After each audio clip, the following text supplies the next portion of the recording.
Hi, I'm Soft. I'm a full-time model in Tokyo, and I'm gonna tell you on how I made that happen. No social media, no plan, just ended up modeling here full-time. Not only that, but I'm gonna tell you the whole story while painting. Enjoy! So when I first came to Tokyo, it was to go to a Japanese language school, which is the story for a lot of people. The barrier to entry is super low. It's a great way to get your foot in the door. When I came, I had no expectations other than that I wasn't going to school seriously at the time. I had a little bit of extra money saved up, and I wanted to do something I felt like I would never have the opportunity to do again as I got older. The rest of the story honestly feels like fate. In my class, there were these two girls that ended up becoming really integral to my modeling journey, and at the time, I didn't even know it, couldn't even fathom or conceive of it. The one girl was a little bit older than I was, and we would just party all the time. And the other girl in my class had a boyfriend who had a photography business going on. Believe it or not, the party girl might have even been better for my modeling career than the girl with the photographer boyfriend. We used to just go out and run Tokyo. Mind you, this was like 2018, 2019-ish.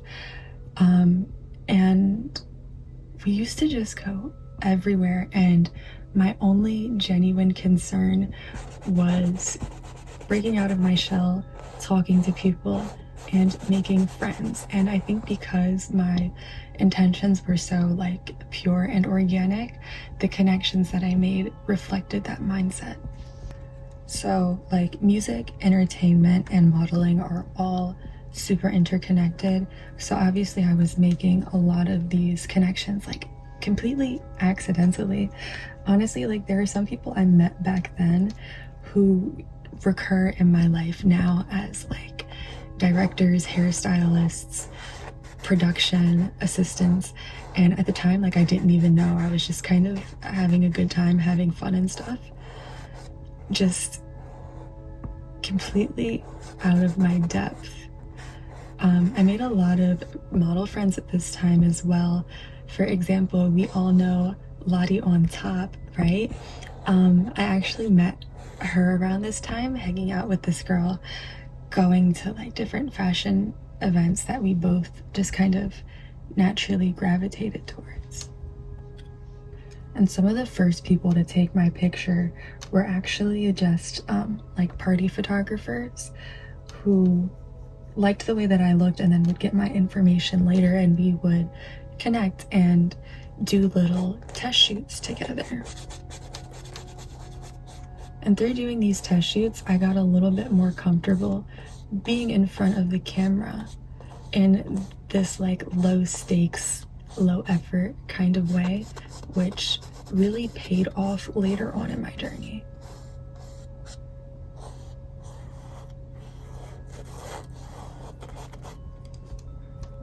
There's one bar in particular that is notorious as the model hangout spot.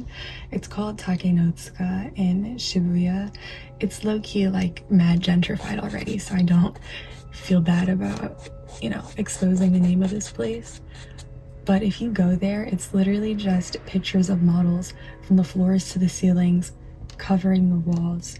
It's where models go to hang out after, a photo shoot or a runway or whatever. I'd say I've kind of outgrown it now, but at the beginning, it was a lot of fun to be had there, and I low-key got a lot of opportunities from being around there. Did these opportunities fully pan out? No, not really. So I remember one of the first times that I went to Takenotsuka, seeing these two girls sit on the couch, and they were whispering and looking at me and whispering and looking at me. The one girl in particular was so beautiful and interesting looking. I remember she was like a ginger with these really strong features, and she had like short hair, like beyond a pixie cut, completely shaved off, barely anything there. And she was wearing these leopard print pants that I low-key bought a dupe of later on. She was so cool to me. But I went up to her and I asked her, like, hey, are you a model? And she was actually like, oh, like me and my friend were saying the same thing about you, wondering if you were a model. And they were like, yeah, like we do model sometimes, but we're mainly into casting. And this was my first foray into real actual castings, just from chance and going out and being my genuine, authentic party girl self.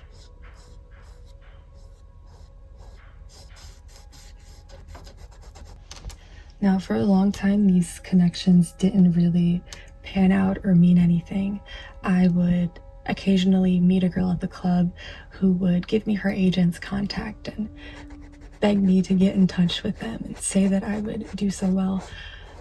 People say models aren't nice, but they really are. They love to share resources. They love to watch other girls win. I don't know where this rumor that models are mean comes from, but it's just not been my experience at all. Especially in the beginning, like it was a lot of models helping me out and stuff. But yeah, like I said at the beginning, it wasn't necessarily panning out. But I stayed, you know, focused on my number one goal, which was going out, having a good time, and opportunities would naturally roll in. I mentioned at the beginning that there was a girl in my language school who had a photographer boyfriend. Around this time, he got me my very first real photo shoot. I probably still have these pictures even, but it was a photo shoot for a Malaysian brand. They were a Malaysian couple, and these pictures actually ended up being in Hypebeast, my first photo shoot ever. And I went there hungover. So hungover, so drunk, so unprofessional. I literally like threw up in a bush before we started shooting. I looked so bad they put sunglasses on me, and yet it still kind of worked somehow. Don't try this at home. This is not for advice. This is just the story of how it happened. But having these pictures taken kind of legitimized me and made me feel more serious to the model people around me. So from there, the flow was pretty much the same. I would go out, I would make connections, I would do test shoots with people that I would meet at parties. And these certain connections that I would make would propel me much further than I would ever thought, or, you know, much more than I even tried to utilize. I feel like success was chasing me and I was running from it, just too busy prioritizing the wrong things. But the girls that I met at Takenotsuka became relevant once more when Tokyo's Fashion Week came about. I am pretty tall, especially for like Japan. I think for like Western modeling, I'm like right on the cusp of what's acceptable. I'm 5'9", or about 175 centimeters, and therefore I am perfect for runway here. So they sent me to all these castings that were very far out of my depth, big castings, brands that you might even know. For example, I remember at this time I went to a Mikio Sakabe casting. I never walked in heels before. I felt like Bambi on ice. It was really embarrassing and humiliating, and I obviously did not book that one.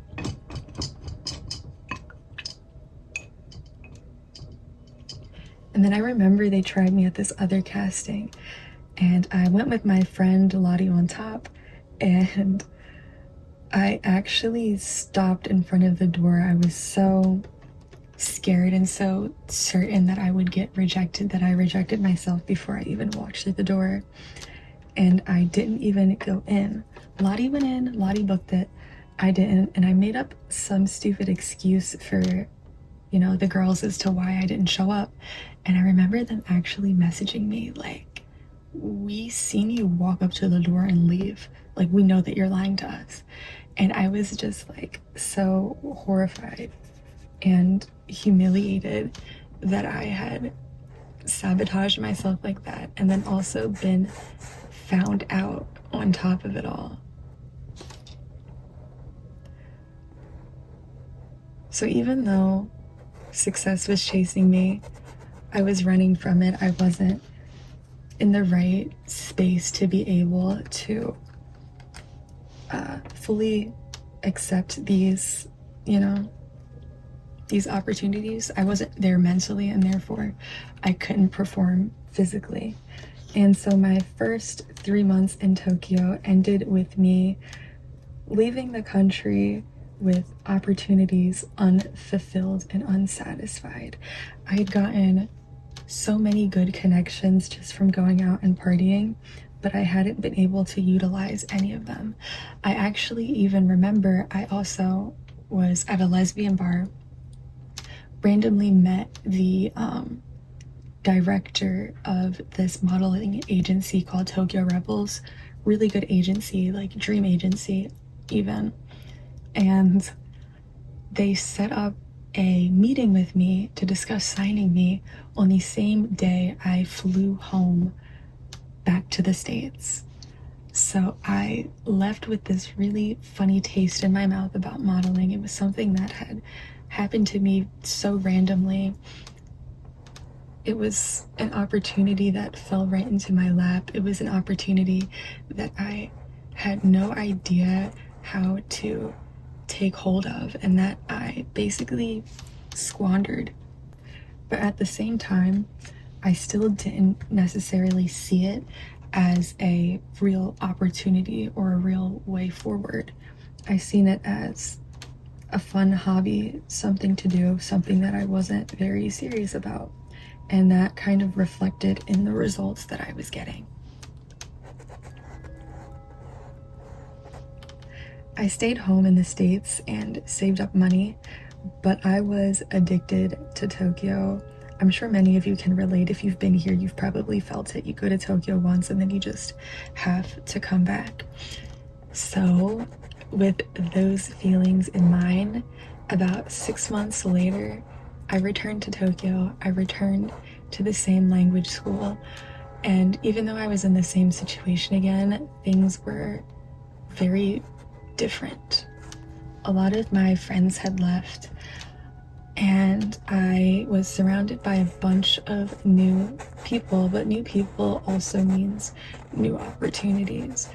And since I had come this time with a little bit more confidence and a little bit more know-how and a little bit more of a need for cash, I ended up trying to make modeling work.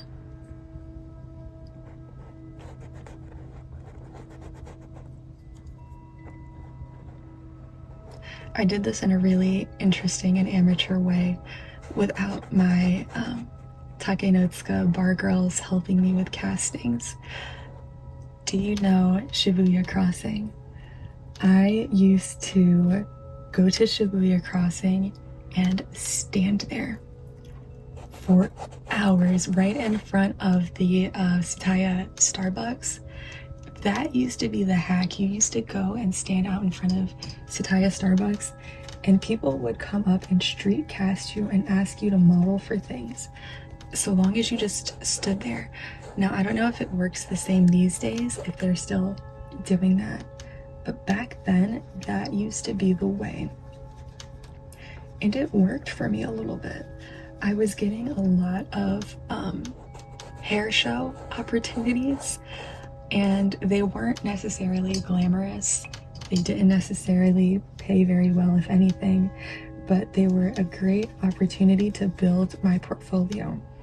And I didn't know it at the time, but they would actually lead me to a lot of really good opportunities.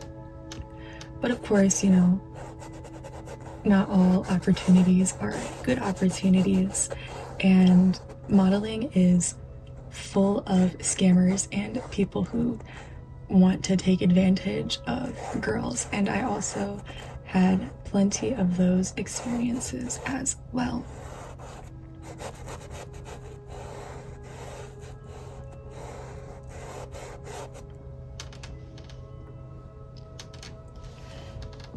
So in this round of being in Tokyo, I was a little bit more involved with the Roppongi scene.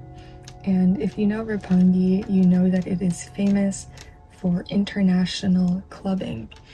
And as somebody who wasn't really well endowed in terms of like funds, I went there a lot, because as long as you were like tall and pretty, if you went to those clubs and said that you were a model, they would just let you in. So that's what I used to do. I used to go to Roppongi, say that I was a model, and go to all of these like incredible free parties. I think I met like ASAP Rocky and like all of these other, you know, little rappers and stuff that you meet when you're young and hot. And I also met a lot of people who were like selling me dreams and stuff like that. I remember one guy in particular, and now I don't think that he was a bad guy. I don't think that this was necessarily on purpose, but I remember he told me that he knew the owner of this extremely famous international model agency. And I went there with friends, and I was, you know, just casually talking to these people. I ordered one drink at the bar and I blacked out. Almost definitely I had been roofied by this person who had, you know, taken advantage of me and told me that they would get me a modeling agency. It was a crazy experience, and I, you know, don't blame myself, but looking back on it, there were some like extreme major red flags there. Like, all of the staff were probably shorter than average for modeling Eastern European women who had probably been told the same lies that I was told. I was very lucky though that I had come with friends, and like I said, the guy who brought me there, I don't think necessarily knew the degree to which things were bad with this place. I think he probably knew he was doing something shady and that they were involved in shady stuff, but I don't think that he was a bad person. I think that he was naive, the same as I was, and I believe this because he did protect me. He like fought the bouncer who drugged me like a bloody outside ghetto bar fight, and then they put me in a taxi that took me home. I went home by myself, by the way. So it's not like they were angels necessarily either. But that's how I got sold a lie.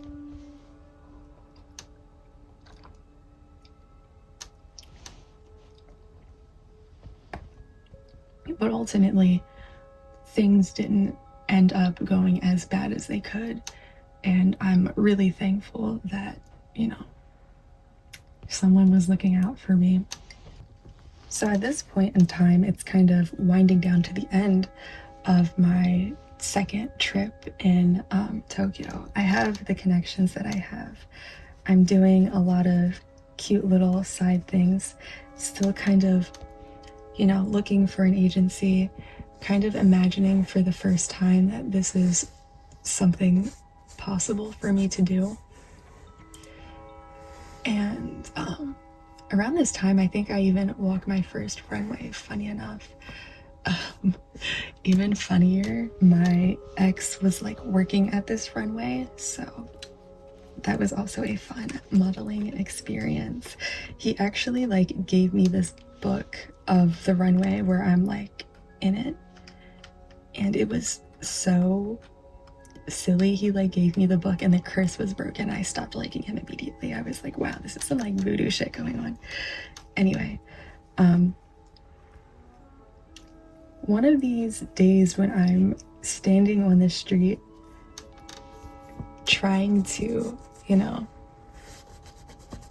get casted, I actually run into this university student who casts me to model for their, school graduate collection.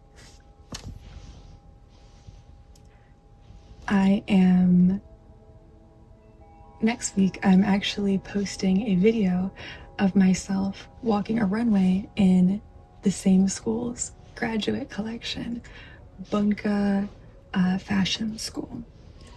The agency that I signed to now sponsors their runway. They're like a collaborator with this school. And while I was doing this photo shoot, the like head manager's wife just so happened to be there.